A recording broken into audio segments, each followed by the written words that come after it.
The Dhamma talk delivered by Venerable Silananda at the Tathagata Meditation Center, San Jose, California, for special retreat of November 1998.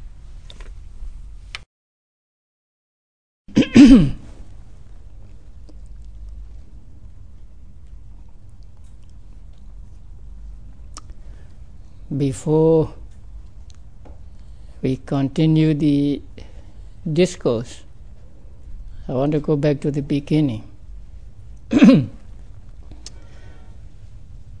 At the beginning of every discourse, as I said yesterday, there is an information as to where the discourse was delivered, to whom, and on what occasion. So in that opening passage, there is the word in the city, say in a certain city, in Savatthi or in Rajagaha and so on.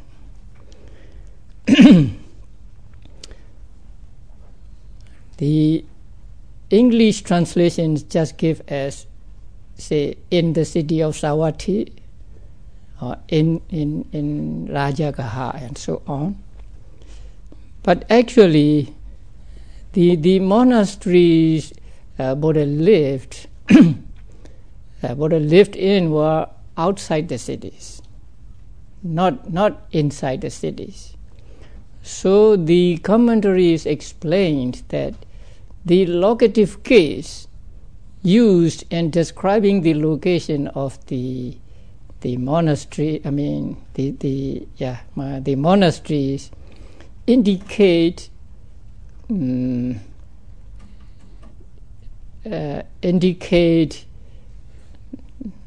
not in the city or inside the city, but in the vicinity of the city or near the city.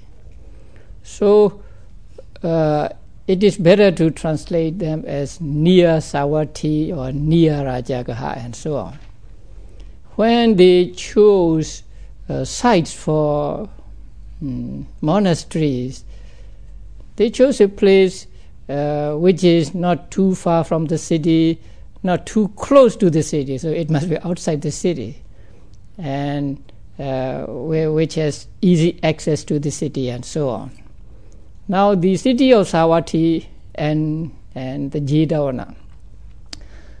The Jetavana monastery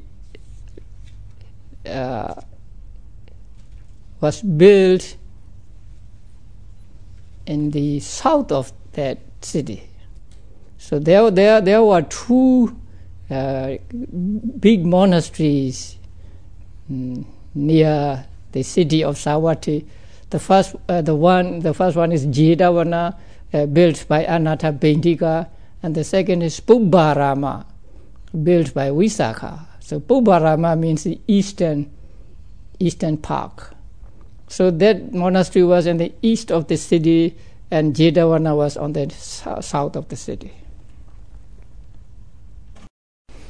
So although this is not important for the understanding of the Dhamma, it is still good to know that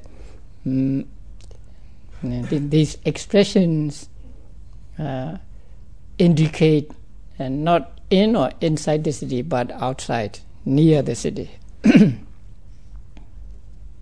Exhorted the monks to be heirs in Dhamma and not to be heirs in material things. And after explaining to them some reasons, he got up and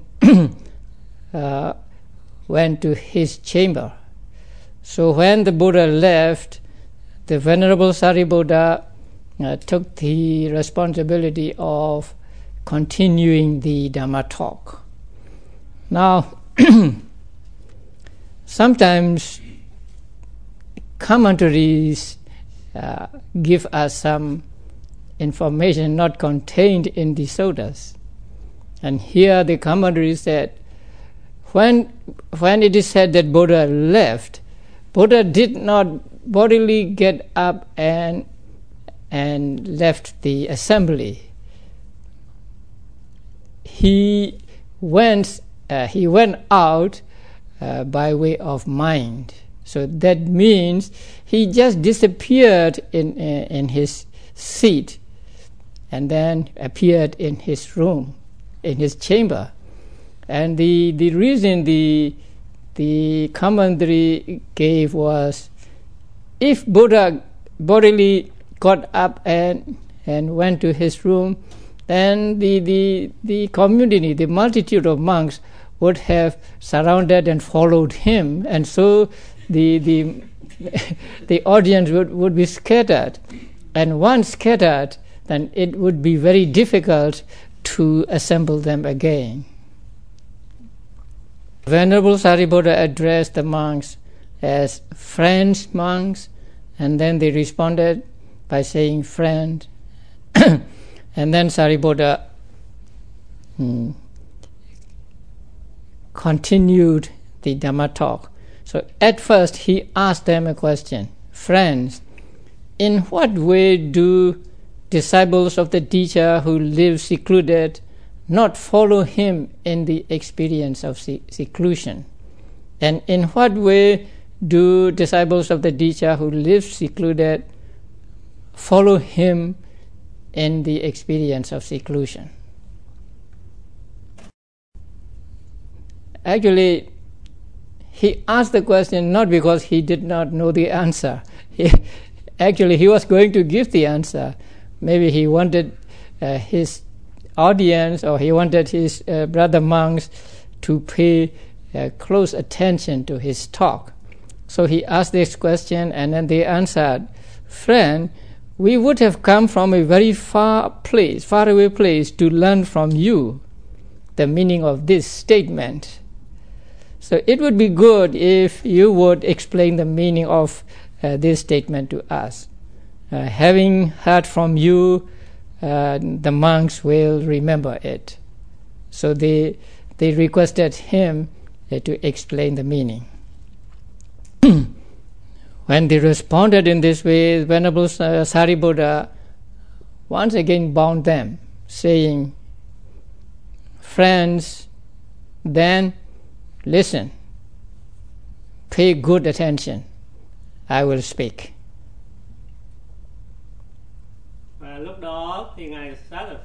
Responded, yes, friend, and then Venerable Sariputta said, now, in what way do disciples of the teacher who live secluded do not follow him in the experience of seclusion? Then this is the question, and he gave the answer as, here disciples of the teacher who live secluded do not follow him in the the experience of seclusion. They do not abandon what the teacher tells them to abandon, and they go after getting abundant requisites, and they take the teachings of the Buddha lightly, and they have given up the responsibility to practice for attainment of Nibbana. What seclusion, or the experience of seclusion. Now there are three kinds of seclusion: bodily seclusion, mental seclusion, and the third is a tough one: seclusion from upadis.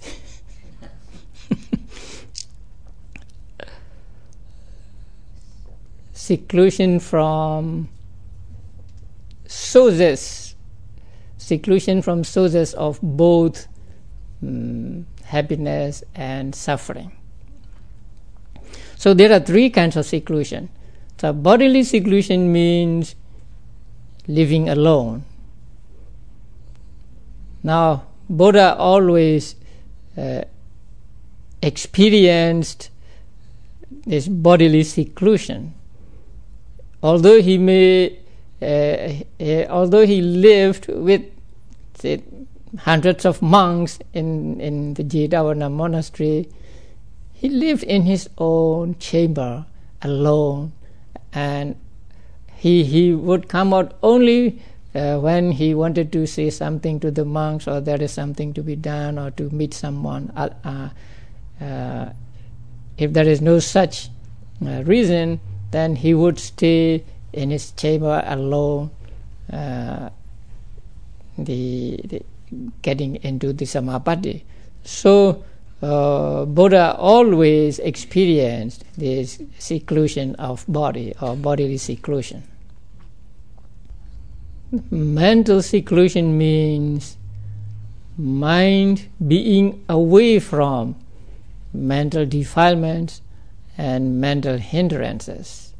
So actually, the mental seclusion means getting into jhanas or samapattis. Lived in this seclusion, mental seclusion. It is said that Buddha spent his time entering into the fruition attainment of Palasamapatti. Even when he was giving a talk,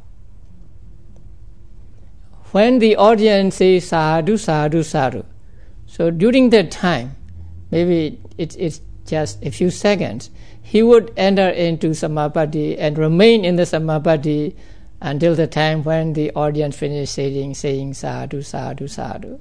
So that much he entered into samapatti. So let's say he always lived in mental seclusion. First seclusion is called kaya viveka in Pali, and the second citta viveka. Now the third seclusion is upadhi viveka.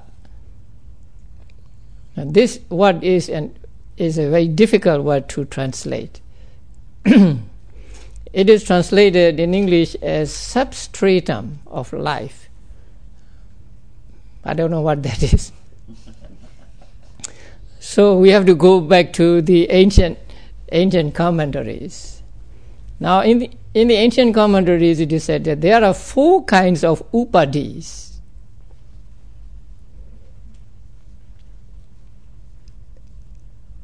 Khanda upadhi, kilesa upadhi,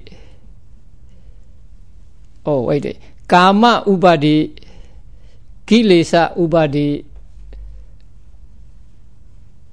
abhisankhara upadhi, and what is the last one? Khanda upadhi. The desirable objects of senses, desirable sights, sounds, and so on. Now they are called kama upadhi because they are the receptacle or sources of enjoyment, sources of happiness associated with attachment. So they are called upadhi, and they are also called kama. So we put the 2 names together and they are called kama upadhi. So kama upadhi means just the objects, the desirable objects we always encounter, say sight, sounds, and so on. Now you know the word kilesa, right? Mental defilements. So kilesa, mental defilements are called upadhi because they are the sources of what? Happiness or suffering. They are source of suffering, right? So they are called upadhi.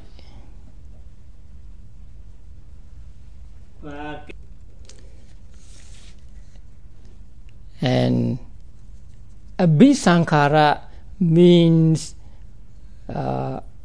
wholesome and unwholesome karma. So as a result of wholesome and unwholesome karma, you will be reborn in blissful states, or may be reborn in 4 woeful states.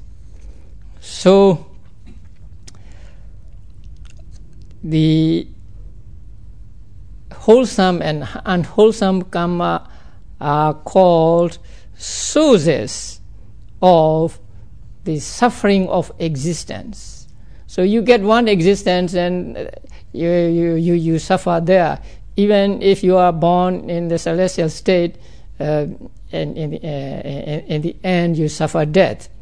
So kusala, wholesome karma and unwholesome karma are called upadi, because they are sources of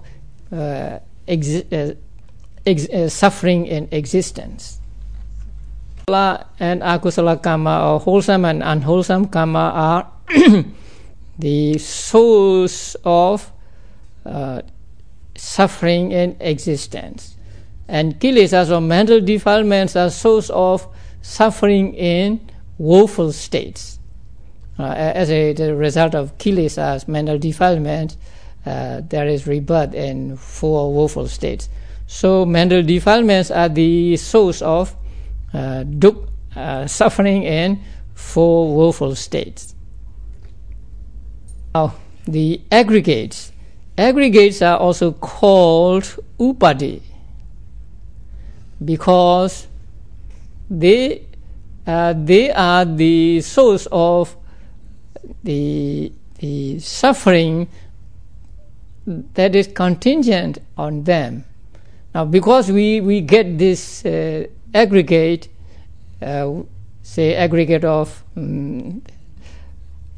matter and all 5 aggregates, because we get these 5 aggregates, we suffer old age, disease, death, sorrow, lamentation, and so on. So these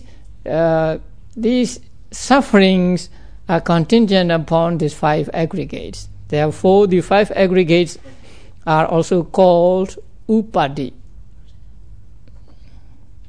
Among the 4 upadis, the first one, kama upadi, is the source of enjoyment. And the other upadis, kilesa, abhisankhara, and khanda, are the sources of dukkha, suffering. Now I think you understand the meaning of the word upadi. A receptacle or a source. Okay, so I think we can call them source. Now, upadi viveka, right? Viveka means seclusion. Seclusion from these 4 upadis. What is that? No desirable sense objects, no kilesa, no mental defilements, no aggregates, no karma. What's that? Nibbana. So upadi viveka means simply nibbana. How did Buddha experience upadi viveka?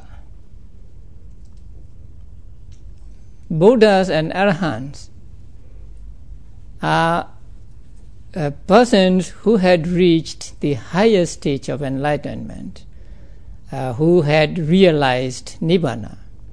So they can experience that Nibbana anytime they like, by entering into the attainment of fruition, or phala samapatti. So when Buddha was in the phala samapatti, the fruition consciousness arose in his mind billions and billions of times. And at the same time, the fruition consciousness took Nibbana as object. So Nibbana is cessation of all suffering. So when the consciousness is taking the cessation of suffering as object, then there is peacefulness, and that is what we call happiness, so for Arahants and Buddhas. So Buddhas and Arahants can experience the Upadhi Viveka anytime they wish. And since they have this attained Nibbana, since they have access to this happiness, they always go for this happiness whenever they can. So Buddha lived in seclusion, in these three kinds of seclusion: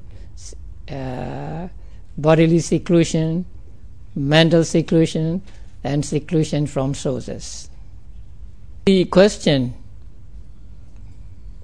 put by the Venerable Sariputta: in what way do disciples of the teacher who live secluded follow him in the experience of seclusion? Then in that question, seclusion means all these three kinds of seclusions. But in his answer to this question, he said, disciples of the teacher who live secluded do not follow him in the practice of seclusion, and they do not abandon what the teacher tells them to abandon, and they go after gaining requisites, and they take the Buddha's teachings lightly, and they have given up responsibility or attempt to practice in order to reach Nibbana. So in the answer, seclusion means in the first sentence of this answer, seclusion means just the first seclusion, bodily seclusion. 3 sentences. The first sentence has to do with bodily seclusion, and the second sentence with mental seclusion, and the third sentence with seclusion from sources. But in the question, seclusion means all 3 seclusions. The first sentence was they do not practice body seclusion, and the second sentence was they do not abandon what the teacher tells them to abandon. That means they do not practice mental seclusion. And then the main thing in the third sentence is they do not practice to gain Nibbana. So they do not practice to gain seclusion from sources, Upadhi Viveka. So if monks do not practice the first seclusion, that means if they live in a crowded place, and if they communicate with each other, if they socialize with each other, then they are not following the Buddha in the practice of bodily seclusion. And if they do not practice meditation to get away from the mental defilements and mental hindrances, then they do not practice the mental seclusion. And if they do not practice vipassana to attain Nibbana, then they do not practice the third seclusion. And Venerable Sariputta said, if they do not follow the Buddha in this practice of seclusion, then they will be blamed. They will be blamed for these 3 reasons: that they do not practice body seclusion, they do not practice mental seclusion, and they do not practice seclusion from sources. So here the Venerable Sariputta divided monks into 3 groups: the elder monks, and middle-aged monks, and younger monks. Now in Vinaya, those who are 10 years and over as monks are called elder monks. And those who are from 5 years to 9 years as monks are called middle-aged monks.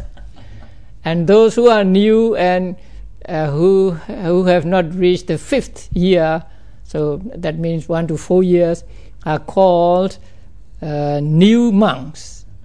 So there are three kinds of monks: new, middle, and elder monks.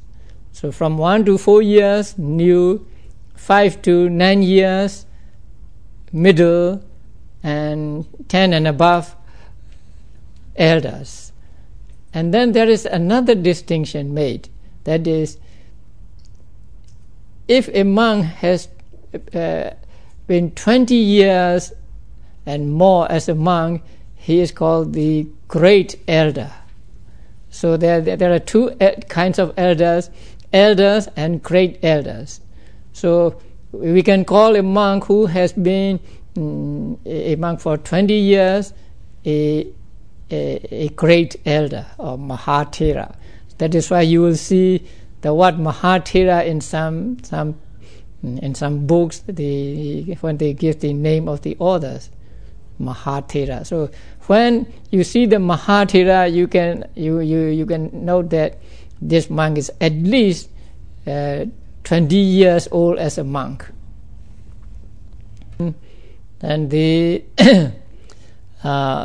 are to be blamed for these three reasons, because they do not practice body seclusion, they do not practice mental seclusion, and they do not practice ubadi seclusion. Now, the opposite of that is that the Venerable Sariputta put the question: in what way do disciples of the teacher who live secluded follow him in the practice of seclusion? Then the answer is they practice seclusion of body, of mind, and of sources. So when they practice all these three seclusions, then they will be praised just for these three reasons: because they practice body seclusion, because they practice mental seclusion, and because they practice seclusion from sources. Now, the Venerable Sariputta continued the teaching of the Buddha, but he did not mention the word Dhammadayata, I mean Dhamma heritage. But when he said that if you practice these three kinds of seclusion, you will be praised, you will be praiseworthy. So that means if you take the Dhamma heritage, then you will be praised. So that means he is indirectly encouraging the monks to take the heritage of Dhamma, because only when they take the heritage of Dhamma will they practice the three kinds of seclusions, especially the third seclusion from sources, that means Nibbana. So, although Venerable Sariputta did not use the word Dhamma heritage, he was actually encouraging his brother monks to take the Dhamma heritage, to practice meditation and to gain enlightenment. So the Venerable Sariputta has mentioned, when he talked about the mental seclusion, he mentioned, or he said, that the monks do not abandon what the teacher tells them to abandon, and they abandon what the teacher tells them to abandon. Now he wanted to elaborate on that. What are the states that the teacher tells them to abandon. So the Venerable Sariputra mentioned the mental states one by one that are to be abandoned, and also told them that there is this middle way to abandon these mental states. So the Venerable Sariputra said, "Friends, greed is evil, and hate or anger is evil."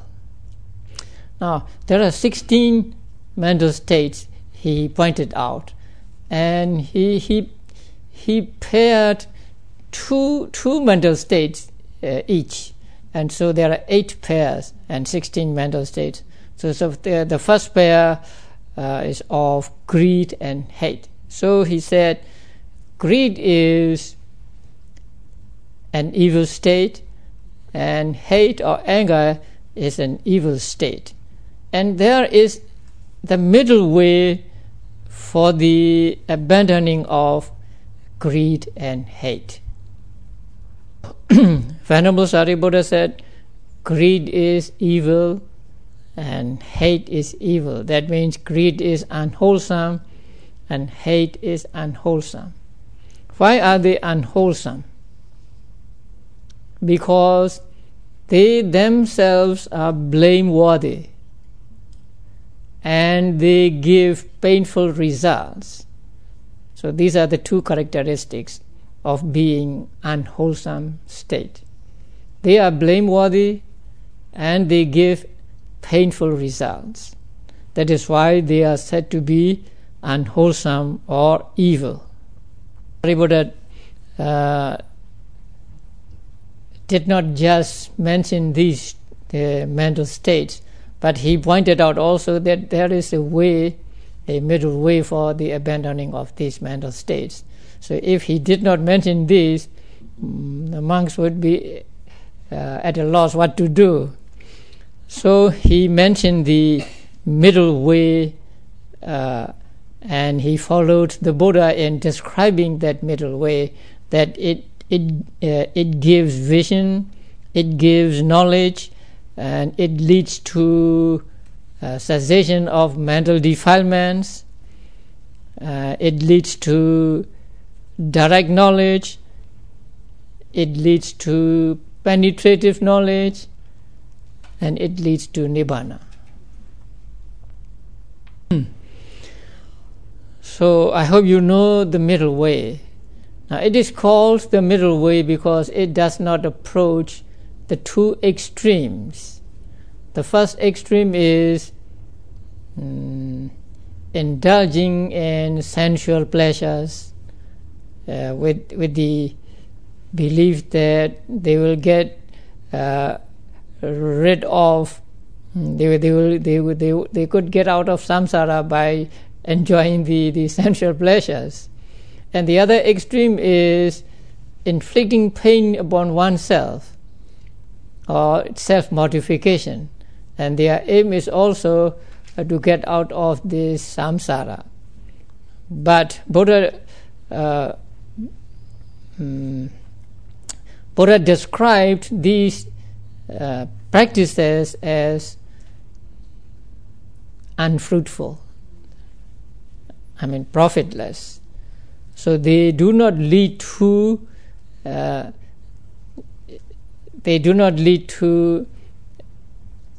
getting out of the samsara. So, and Buddha, before he became the Buddha, practiced both these practices. When he was a prince, he followed the first extreme, and when he was in the forest and practicing meditation, he followed the second extreme. And when that second extreme did not give him the desired results, he reviewed his practice of self-mortification and then came to the conclusion that it was a wrong practice. And he discovered the middle way, the right way, when he remembered an incident in his childhood. When he was just an infant, his father, King Suddhodana, held a plowing ceremony. So at that ceremony, he was left under the tree, and the nurses went to see the performance of the king. And so when he was alone, he set up and practiced meditation, and he got into first jhana, and he remembered that it was very peaceful. So when he remembered this, he decided that this is the right way. So he followed the right way, he practiced the right way, and he became the Buddha. So when he gave his first sermon, he said, "Monks, there are these two extremes that a recluse should not practice, and I have found or discovered the middle way," and he taught the middle way to the 5 disciples. And what is this middle way? This is the noble path that has 8 components, namely right understanding, right thought, right speech, right action, right livelihood, right effort, right mindfulness, and right concentration. So these 8 components as a whole are called the noble path, or now they are called noble eightfold path. Eightfold means just having 8 components, like a medicine composed of different ingredients. So the middle way and the noble eightfold path are the same. So sometimes it is called the noble eightfold path, and sometimes it is called the middle way. And as you all know, the noble eightfold path is the 4th noble truth. Now, among the 4 noble truths, the 4th noble truth is just this middle way, or the eightfold path. Now, we must understand that the eightfold path is of 2 kinds. The real eightfold path and the preliminary eightfold path. The real eightfold path is the combination of these 8 mental states that arise at the moment of enlightenment. So, at the moment of enlightenment, the path consciousness arises. Along with the path consciousness, these 8 mental states, and also some others, arise. And it is these 8 mental states that really eradicate the mental defilements. So when we say this is the path to Nibbana, we understand that the 8 mental states at the moment of the path consciousness are the real path. Because once a person is on that path, he is sure to reach Nibbana. Now, in order for the path consciousness to arise, and in order for these 8 factors to arise, you have to do something. They will not arise by themselves. So, the practice that leads to the arising of the path consciousness and these 8 mental states are also called eightfold path. They are not the real eightfold path, But since they lead to the real path, they are also called Eightfold Path.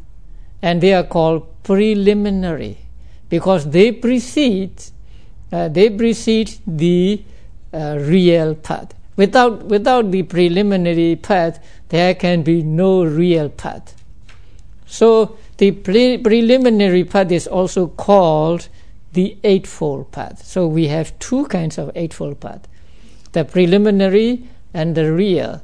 And the real is supramundane, and the preliminary is mundane.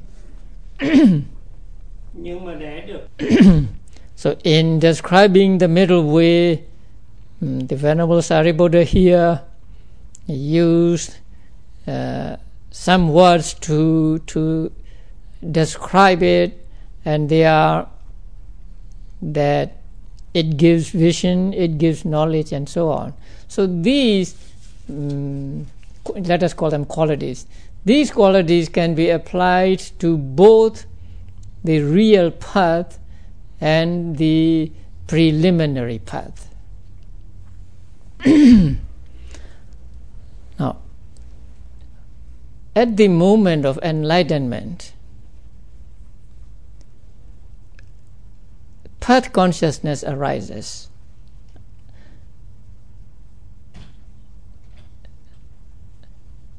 And that path consciousness takes Nibbana as object. And it is said that the path consciousness functions four things: understanding the first noble truth, abandoning the second noble truth, realizing the third noble truth, and developing the fourth noble truth. So these are the four functions that path consciousness does at the moment of enlightenment. And it does these four functions simultaneously, not one after another.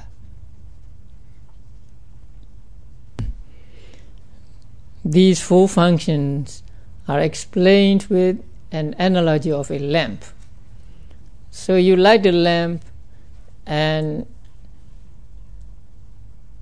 the moment you light a lamp, the lamp does the four functions simultaneously.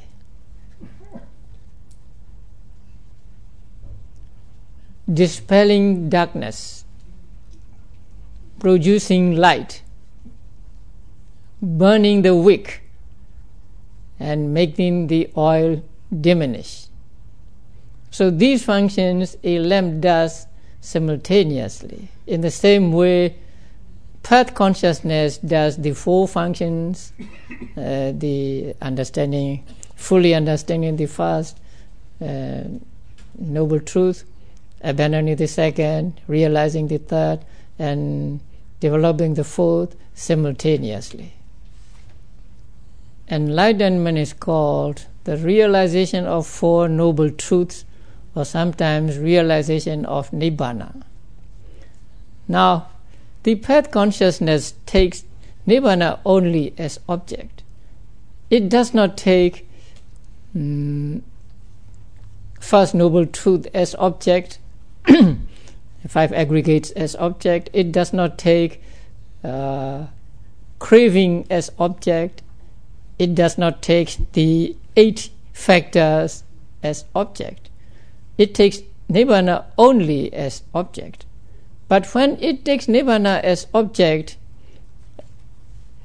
it virtually fully understands the first noble truth, abandons the second noble truth, and develops the third noble truth. Not that it takes them as object, because at one time only one object can be taken. But when the path consciousness arises taking Nibbana as object, the other functions are also done. So we say that at the moment of path consciousness, the four noble truths are realized. Let us see the qualities. The first quality given is it gives vision. The Noble Eightfold Path gives vision. It gives seeing. Seeing what?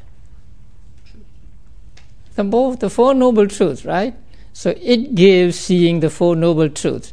That means when you get the eight factors, when the eight factors arise, then you see Nibbana. You see the Four Noble Truths.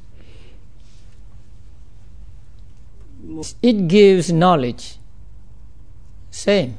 It gives knowledge of the Four Noble Truths. And the third is it leads to cessation of mental defilements. At the moment of enlightenment, mental defilements are eradicated. Now, there are 4 stages of enlightenment, and at each stage, a little of the mental defilements are eradicated, and so when a person reaches a 4th and final stage, all remaining mental defilements are eradicated. So, this Noble Eightfold Path leads to the eradication of mental defilements. It leads to the direct knowledge, again, the direct knowledge of, or the special knowledge of Four Noble Truths. It leads to penetrative knowledge. Here also, penetrating into the Four Noble Truths. It leads to Nibbana. It leads to the cessation of all aggregates.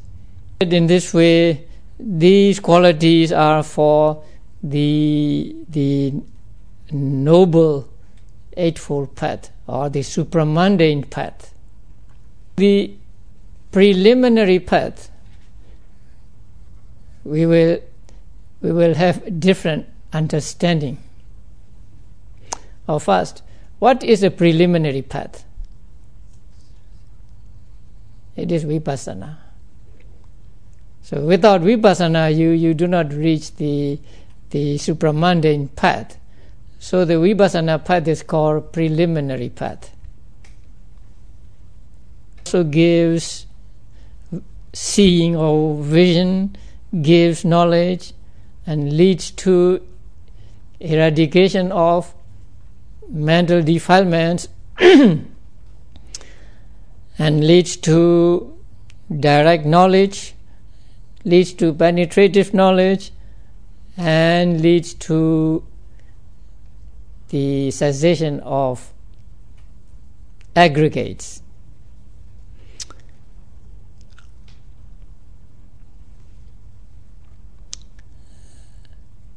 Okay.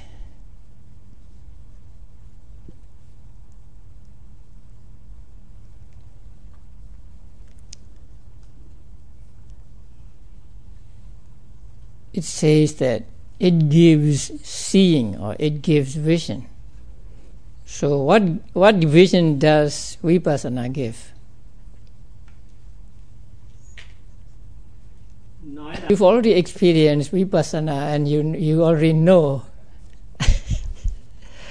Okay, I will leave it for tomorrow.